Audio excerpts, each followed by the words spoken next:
Sir ಹೇಳಿ sir, ಈಗ 80ರಷ್ಟು ರೈತರು ಭೂಮಿ ಕೊಡೋಕೆ ರೆಡಿ ಇದ್ದಾರಾ ನಿಮ್ಮ ಪ್ರಕಾರ? ತಮ್ಮ ಮನವಿ ಏನಿದೆ ಅವ್ರ ಮನವಿನ ನಾವು ಸರ್ಕಾರಕ್ಕೆ ಸಲ್ಲಿಸ್ತೀವಿ ಮೇಡಮ್. ಅದನ್ನು ಮತ್ತೆ ನಿಮಗೆ ಮಾಹಿತಿ ಕೊಡ್ತೀವಿ. ಇವರೇನು ಕೊಟ್ಟರು ಅಂತ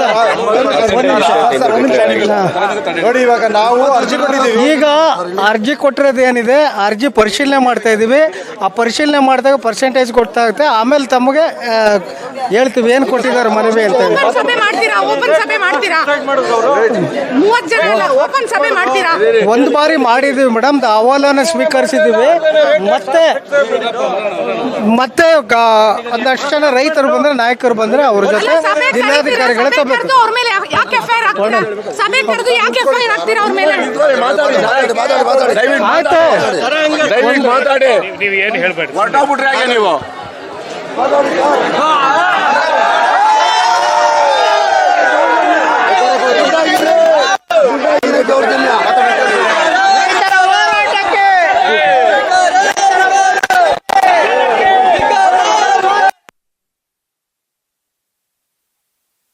ರೋಲಿಂಗ್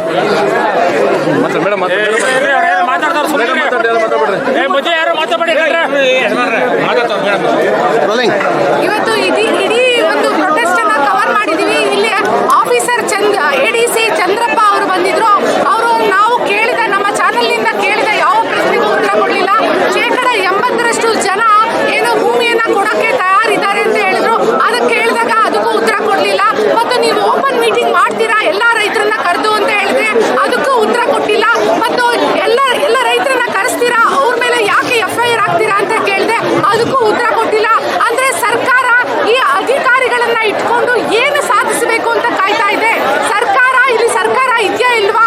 ಈ ಸರ್ಕಾರನ ನಾವೇ ಚುನಾಯಿಸಿರುವಂತಹ ಸರ್ಕಾರ ಈ ರೀತಿಯ ಅಧಿಕಾರಿಗಳ ಮೂಲಕ ಸರ್ವಾಧಿಕಾರಿ ಧೋರಣೆಯನ್ನ ತೋರಿದೆ. ಈ ಸರ್ವಾಧಿಕಾರಿ ಧೋರಣೆ ತೋರುವಂತಹ ಸರ್ಕಾರವನ್ನ ಸಂವಿಧಾನದ ಪ್ರಕಾರವಾಗಿ ಯಾವುದೇ ಕಾರಣಕ್ಕೂ ಸಹಿಸಲಾಗುವುದಿಲ್ಲ. ಇದನ್ನ ಮುಖ್ಯಮಂತ್ರಿಗಳು ಅರ್ಥ ಮಾಡ್ಕೋಬೇಕು. ಇದು ಸಿದ್ದರಾಮಯ್ಯ ಸರ್ಕಾರ ಅಂತಾರೆ, ಡಿ.ಕೆ. ಶಿವಕುಮಾರ್ ಸರ್ಕಾರ ಅನ್ನಲ್ಲ.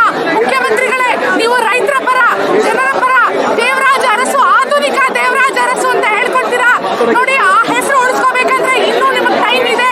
ಬೇಗ ಕೃಷಿ ಕಾನೂನುಗಳನ್ನ ರದ್ದು ಮಾಡಿ. ನೀವು ಹೇಳಿದ ಹಾಗೆ ಈ ಪ್ರಶ್ನೆನ ನಾವು ನಮ್ಮ ಚಾನೆಲ್ ಇಂದನೂ ಕೇಳ್ತಾ ಇದ್ದೀವಿ. ನೀವು ಈ ಎಲೆಕ್ಷನ್ ಗೆಲ್ಲುವಾಗ ಹೇಳಿದ್ರೆ 2.5 ವರ್ಷದಿಂದ ಕೃಷಿ ಕಾನೂನುಗಳನ್ನ ರದ್ದು ಮಾಡ್ತೀವಿ ಅಂತ. ಇವತ್ತು ಯಾವ ಬಂಡವಾಳಶಾಹಿಗಳಿಗೆ ನೋಡಿ ಕರೆಂಟ್ ಅನ್ನ ತೆಗೆದಿದ್ದಾರೆ. ಅಂದ್ರೆ ಕರೆಂಟ್ ತೆಗಿತಾ ಇದ್ದಾರೆ ಅಂದ್ರೆ ನಾವು ಯಾವ ರೈತರ ಚಾರ್ಜ್ ಆಗ್ತದೆ. ರೈತರ ಸಮಸ್ಯೆಗಳನ್ನ ನಾವು ಹೇಳ್ಬಾರ್ದ? ಹಾಗಾದ್ರೆ ರೈತರಿಗೆ ಯಾರು ಇಲ್ವಾ? ರೈತರ ಪರವಾಗಿ ಇನ್ನೂ ಜರ್ನಲಿಸಂ ಬಾಕಿ ಇದೆ, ಪತ್ರಿಕೋದ್ಯಮ ಖಂಡಿತವಾಗಿಯೂ ರೈತರಿಗೆ ಒಂದು ನ್ಯಾಯವನ್ನ ಒದಗಿಸುವ ಪ್ರಯತ್ನ ಮಾಡ್ತಾ ಇದೆ. ಯಾಕಂದ್ರೆ ನಮ್ಮ ಚಾನೆಲ್ ಇದೆಯಲ್ಲ, ಗಾಂಧೀಜಿ ನಮ್ಮ ಚಾನೆಲ್ನ ರಾಯಭಾರಿ. ನಾವು ಗಾಂಧಿ ತತ್ವದ ಮೇಲೆ ಈ ಚಾನೆಲ್ನ ನಡೆಸ್ತಾ ಇರೋದು. ಗಾಂಧೀಜಿ ಅವರಿಗೆ ಮೋಸ ಮಾಡುವಂತ ಕೆಲಸ ನಾವು ಖಂಡಿತ ಮಾಡಲ್ಲ. ಗಾಂಧೀಜಿ ಅವರಿಗೆ ಟಾರ್ಚ್ ಹಾಕಿ ಸರ್, ಟಾರ್ಚ್ ಹಾಕಿ. ಬರ್ತಾರೆ ಎಲ್ಲ ಬರ್ತಾರೆ.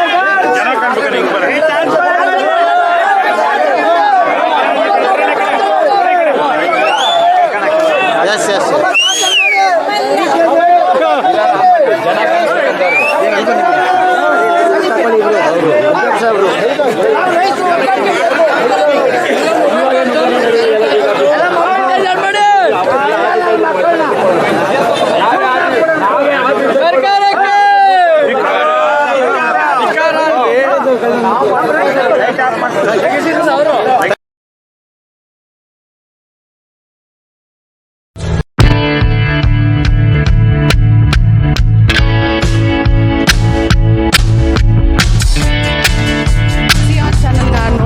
ಸಬ್ಸ್ಕ್ರೈಬ್ ಆಗಿ, ಲೈಕ್ ಮಾಡಿ, ಶೇರ್ ಮಾಡಿ.